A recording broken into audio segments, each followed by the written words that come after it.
اللهم صل على سيدنا محمد يا رب صل وسلم دائما ابدا على حبيبي. میں یہ عرض کر رہا تھا کہ دیکھو نبی صلی اللہ علیہ وسلم نے صحابہ کی تربیت کی، پھر صحابہ نے تابعین کی، تابعین نے تبع تابعین کی. تو اسلام میں جو پیر و مرشد تو ایک ٹرم ہے نا، یہ اصطلاح آپ کو ماضی میں نہیں ملے گی. ٹرم تو کوئی بھی ہو سکتی ہے، اس کو مینٹور کہہ لیں، اس کو آپ کچھ بھی کہہ لیں، مربی کہہ لیں. ہم لوگ پیار سے پیر کہتے تھے، پیر صاحب ہے جی ہمارے. تو اس کا بنیادی مقصد آپ سے گناہ چھڑوانا، آپ کی اصلاح کرنا، اس کے علاوہ اس کا کوئی مقصد نہیں ہونا چاہیے. اگر ہے تو یہ 2 نمبر آدمی ہے جو آپ کے گردوں کے علاج کے لیے آپ کو روحانی علاج بتا رہا ہے. جب خود کے کڈنی دائیں بائیں ہوتے ہیں تو کہاں جاتا ہے؟ چھپ چھپ کے ڈاکٹر کے پاس جاتا ہے. تو آج کل مارکیٹ میں زیادہ پیر اسی ٹائپ کے چل رہے ہیں، زیادہ تر پیر. ان پیروں نے گھروں میں لوگوں کی زندگیاں تباہ کر دی ہیں، کیونکہ پیر مقصود ہے، شریعت مقصود نہیں ہے. بچیوں کے رشتوں کے لیے لوگ جا رہے ہیں، پیر صاحب کوئی وظیفہ بتائیں. بچیوں کے رشتوں کا پیر صاحب کے وظیفے سے کوئی تعلق نہیں ہے. وہ پیر اپنی بیٹیوں کے لیے کہاں وظیفے پڑھ رہا ہے، وہ تو سارے اچھے اچھے جتنے بھی لونڈے لپاڑے آ رہے ہیں نا ان کو ٹریس کر رہا ہے. بیٹا یہ صحیح ہے، یہ داماد بنانے کے وہ یہ کر رہا ہے. آپ کو اس نے وظیفے پہ لگا دیا، خود اسٹرگل کر رہا ہے اپنے لیے بھی، بچیوں کے لیے بھی. سمجھ رہے ہیں نا؟ ان میں مریدنیوں میں جو ٹائٹ قسم کی مریدنیاں ہوتی ہیں نا، لگ رہا ہے کہ ٹائٹ قسم کی ہے، طلاقیں دلوا کے اس سے شادیاں کر رہے ہوتے ہیں. ایسے ایسے پیر پاکستان میں ہول سیل کے حساب سے چل رہے ہیں. شادی شدہ عورتوں پہ ڈورے ڈال رہے ہیں، کنواریوں پہ ڈورے ڈال رہے ہیں، اور آپ کو کیا بتا رہے ہیں؟ یہ والا وظیفہ پڑھو تو یہ ہوگا، یہ والا وظیفہ پڑھو تو یہ ہوگا. جیسے علاقوں کے جو غلط وڈیرے ہوتے ہیں نا، وہ اپنی قوم کو ایجوکیٹڈ نہیں ہونے دیتے. ان کو پتا ہے کہ یہ قوم پڑھ لکھ گئی تو یہ ہمارے ہاتھ سے جائے گی. تو بالکل جاہل پیر بھی یہی کام کر رہا ہوتا ہے. علماء کے پاس نہیں بیٹھنے دے گا، پڑھنے نہیں دے گا آپ کو. اس کو پتا ہے یہ ذرا سمجھدار ہو گیا تو یہ میرے ہاتھ سے گیا. تو وجہ کیا ہے؟ آپ نے مقصد کو کھڈے لین لگا دیا، اور جو ذریعہ مقصد پیر و مرشد تھا اسی کو آپ نے کیا بنا لیا؟ ہدف. تو میں یہ کر رہا تھا مقصد شریعت ہے.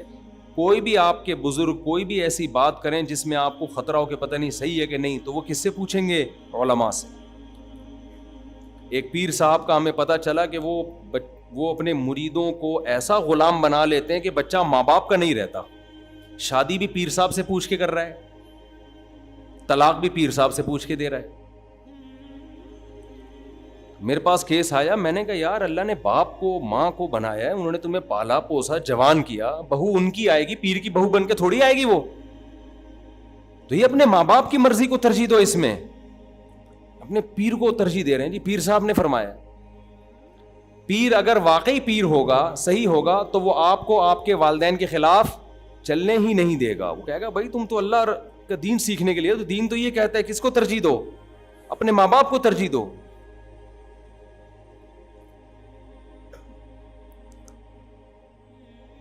یہی ہمارا حساب کتاب دوسری جگہوں پر بھی ہے. ایک صاحب نے بتایا کہ ایک نوجوان ان کے پاس آیا جو فحش فلمیں دیکھنے کا عادی تھا، بہت برائیوں میں مبتلا ہو گیا. کہتے ہیں اس کو میں نے مشورہ دیا، اس کے لیے نکاح کا بھی انتظام تھا. وہ صاحب کہیں بیان سنتے تھے میرا، انہوں نے مشورہ دیا کہ تم نکاح کر لو. اس نے کہا میں تیار ہوں شادی کے لیے، لیکن میرے ابا بول رہے ہیں کہ پہلے تبلیغ میں 1 سال لگاؤ، پہلے تبلیغ میں 1 سال لگاؤ. میں نے کہا، پھر ان صاحب نے مجھ سے رابطہ کیا، میں نے کہا ان کے ابا سے بولو تبلیغ میں سال بھی لگے گا، لیکن اس کی جو پہلی ضرورت ہے وہ کیا ہے؟ برائی سے، اس برائی سے بچنا نا. اور اسلام میں بھی ترغیب جلد نکاح کی ہے یا نہیں ہے؟ تو تبلیغ میں تو وقت انسان لگاتا ہے دین پہ چلنے کے لیے، تو دین میں جلدی شادی بھی ہے یا نہیں ہے؟ یہ کیا بات ہے کہ شادی کو ڈیلے کر رہے ہو تبلیغ کے لیے؟ یہ تو دین پہ چلنے کے بجائے دین کے اگینسٹ چلنا شروع ہو گئے. اس کا مقصد آپ نے ذریعے کو مقصود بنا لیا اور جو مقصد تھا اس کو کھڈے لائن لگا دیا آپ نے.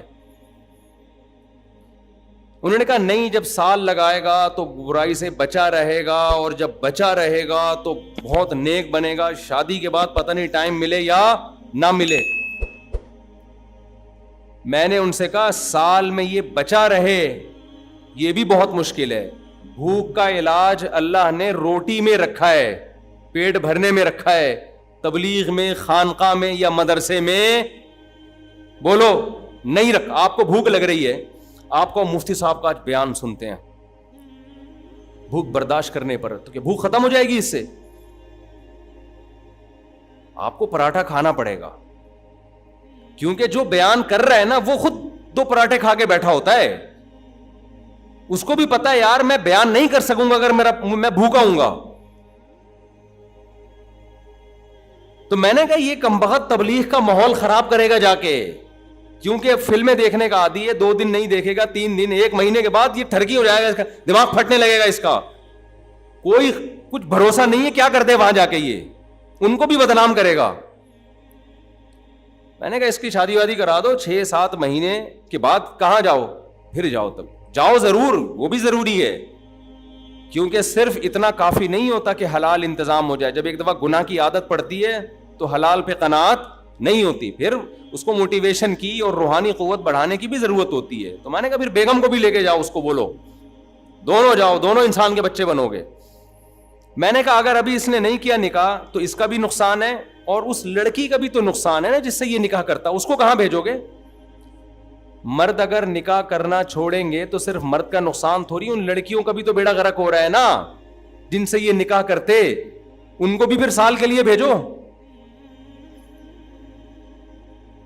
ہمارے جامعۃ الرشید میں کلیت الشریعہ کے کچھ طلبہ تھے نا, میں سب کو الحمدللہ خراب کرتا ہوں, اللہ کا بڑا فضل ہے, کسی ایک کو بھی میں نے نہیں چھوڑا اس کو خراب نہ کیا ہو. تبھی تو آج کل ماں باپ کہہ رہے ہیں اس کے بیان میں بچوں کو نہیں بھیجو, خراب ہو جاتے. مجھے فخر ہے میں خراب کر رہا ہوں بچوں کو الحمدللہ. تو کلیت الشریعہ میں نا سارے بیچلر لڑکے آتے ہیں پڑھنے کے لیے, کم سے کم بیچلر ہوتے ہیں. تو میں نے ایک سے پوچھا تمہاری عمر کتنی, کہہ رہا 28 سال. میں نے کہا تمہاری کتنی, کہہ رہا 30 سال. میں نے کہا تو شادی کیوں نہیں کی؟ کہہ رہے ہیں پہلے پڑھائی تو ایکچولی یہ جو 4 سال کا عالم کا کورس ہے پہلے ایکچولی یہ تو کمپلیٹ کر لیں. میں نے کہا ایکچولی کے بچے تو یہ بتا کہ تو یہاں کیوں پڑھنے آیا جامعۃ الرشید میں, ہے نا, دین سیکھنے کے لیے. میں نے کہا جس دین پر تم خود عمل نہیں کرو گے وہ آگے پبلک کو کیا سکھاؤ گے؟ جب تم یہاں سے فارغ ہونے کے بعد لوگوں میں درس دو گے, اس درس میں یہ حدیث بھی آئے گی اے نوجوانوں جلد نکاح کرو, تو اس کی کیا تشریح کرو گے؟ اگلا کہے گا خود کب کی آپ نے, آپ کہو گے 35 سال میں, تو وہ کہے گا خود کیوں اس حدیث پر عمل نہیں کیا؟ تو آپ کہو گے ایکچولی میں اس وقت ایجوکیشن میں کمپلیٹ کر رہا تھا. تو کہے گے ہم کیا ویلے بیٹھے ہوئے ہیں, ہم بھی تو کچھ نہ کچھ کر رہے ہیں نا. تو میں نے کہا اس کا مطلب یہ حدیث جو ہے نا جس میں آتا ہے جلدی شادی کرو, یہ دنیا میں فارغ لوگوں کے لیے ہے جو ویلے بیٹھے ہوئے ہوں. کوئی بھی کام کا آدمی اس کو چاہیے 50 سال سے پہلے نہ کرے. اور میں نے کہا اس کا نقصان کیا ہے؟ آپ کوئی زیادہ تر کے پی کے سے آتے ہیں, پنجاب سے آتے ہیں. میں نے کہا آپ کی کزنیں یا آپ کے کوئی بھی ریلیٹیو عورتیں, ان کو بھی کلیت الشریعہ میں وہیں ایڈمیشن دلوا دو, کیونکہ آپ نکاح نہیں کر رہے. اس کا مطلب قوم کی جیسے 100 لڑکے اگر کلیہ میں نکاح نہیں کر رہے, اس کا مطلب 100 لڑکیاں بھی نکاح نہیں کریں گے نا. میں نے کہا ان کو کس بات کی سزا دے رہے ہو, ان کو کس جرم کی سزا دے رہے ہو؟ وہ ان کو بھی پھر کوئی کسی ادارے میں ایڈمیشن دلوا دو کہ وہ بھی اپنا ٹائم پاس کریں وہاں پہ. اور پھر دونوں کی عمریں جب اتنی ہو جائیں گی اس کے بعد بچے پیدا ہوں گے تو پالو گے کس ٹائم پہ ان کو؟ جوانی میں انسان دادا بنے یہ معیار ہے, سمجھ رہے ہو؟ دادا بننے کی عمر بڑھاپا نہیں ہے, دادا بننے کی عمر کیا ہے؟ جوانی ہے. جوانی میں انسان دادا ہونا چاہیے. ہر چیز کا ایک ٹائم ہے. خیر, تو میں یہ بتا رہا ہوں یہ کیا ہے, جب ہم ذریعے کو مقصود بنا لیتے ہیں اور مقصود کو کھڈے لائن لگا دیتے ہیں, اور اس کا فطرت انتقام لیتی ہے. علامہ ابن قیم رحمہ اللہ نے لکھا کہ جن لوگوں نے دین کی خدمت کو ایسا وہ بنایا نا کہ اور نکاح سے دور ہو گئے, وہ تو فطرت نے ایسا انتقام لیا ہے کہ وہ ایسے بڑے بدماش بنے ہیں, پھر وہ ایسی برائیوں میں پڑے ہیں کہ ان کی بریکیں فیل ہو گئیں, پھر وہ دین بھی گیا اور عزت بھی گئی. تو جو ذریعہ مقصود ہے اس کو کیا سمجھنا چاہیے؟ ذریعہ مقصود. ایک پوائنٹ کی بات تو یہ نوٹ کر لیں آپ لوگ. دوسری بات، ذریعہ مقصود میں لچک ہونی چاہیے. کوئی آپ کی رائے سے اختلاف کرے تو اسے اختلاف کا پورا حق دینا چاہیے. اس پہ الزامات لگانا یہ اکابر کے طریقے سے ہٹ گیا ہے، یہ بزرگوں کے طریقے سے ہٹ گیا. بزرگوں کا کوئی مخصوص طریقہ نہیں ہے.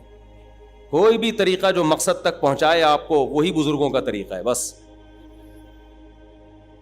جامعۃ الرشید جہاں میں پڑھاتا ہوں اس پہ سب سے بڑا الزام پتہ ہے کیا ہے؟ یہ بزرگوں اور اکابر کے طریقوں سے ہٹ گئے ہیں.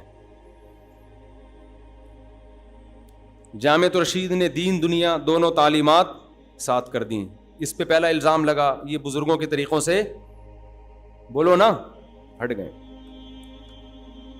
پھر جامعۃ الرشید کا ہدف یہ تھا کہ ملک میں بڑا انقلاب لانے کے دو ہی طریقے ہیں، یا تو بغاوت کرو یا جو حکمران ہیں انہی پہ محنت کرو بھائی، انہی کو انسان کا بچہ بنانے کی کوشش کرو. تیسرا کوئی طریقہ ہو سکتا ہے بھائی؟ انہی سے تعلقات بناؤ، فوج سے، اسٹیبلشمنٹ سے، عدلیہ سے، وزیر اعظم سے، اسمبلی کے ارکان سے، انہی کے سامنے جا کے ریکویسٹ کرو. یہی ہو سکتا ہے نا. یا تو ان کے خلاف تلوار اٹھاؤ یا انہی کو سمجھاؤ. تلوار اٹھانا ملک کے اندر ممکن، اس کے سائیڈ افیکٹ بہت ہیں، نتیجہ کچھ بھی نہیں نکلے گا سوائے خون خرابے. تو انہوں نے سالانہ کانووکیشن شروع کی، بڑے زبردست تقریبات شروع کی، کیونکہ جب آپ اتنی اپر لیول کے لوگوں کو بلا رہے ہو تو وہ چاندنیوں پہ اور دریوں پہ نہیں بیٹھتے. یہ سارے اس کے لوازمات میں سے تھے. آپ آرمی کے چیف کو بلا رہے ہو، آپ سپریم کورٹ کے جج کو بلا رہے ہو، آپ بلا رہے ہو اسمبلی کے سینٹ کے ممبران کو، اسمبلی کے ممبران کو، تو ان کے لیے پھر وی آئی پی ہی انتظام ہوگا، کھانے کا بھی پینے کا بھی. اس کے لیے تاجروں کی شورا بنائی فوراً. اس کا مقصد کیا تھا؟ مقصد ایک ہی ہے کہ ملک میں مثبت تبدیلی آئے، دیندار ان کو دیندار بنانے کی جتنی سی کوشش ہو سکتی ہے، ان کو اسلام کے قریب لایا جائے. فوراً الزامات لگنا شروع ہوئے، ایجنسی کے پٹھو، یہ فوج کے لوگ، یہ آئی ایس آئی سے تنخواہ لیتے ہیں.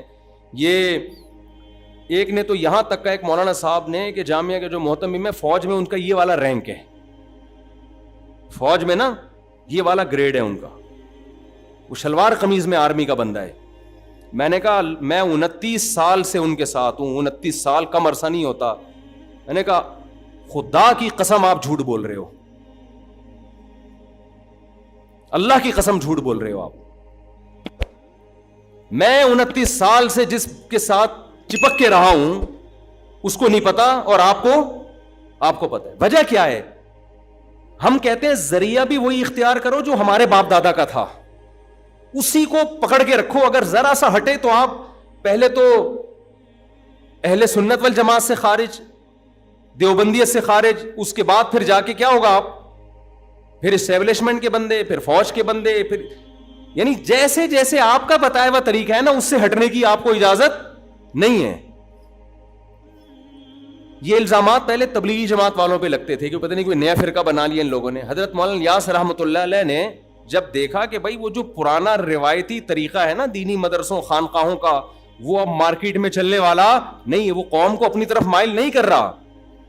انہوں نے گشت کا نظام شروع کیا، گھر گھر جا کے لوگوں کو سہروزہ لگوایا، چلہ لگوایا. آج دنیا اس کی برکتیں اپنی آنکھوں سے دیکھ رہی ہے کہ نہیں دیکھ رہی؟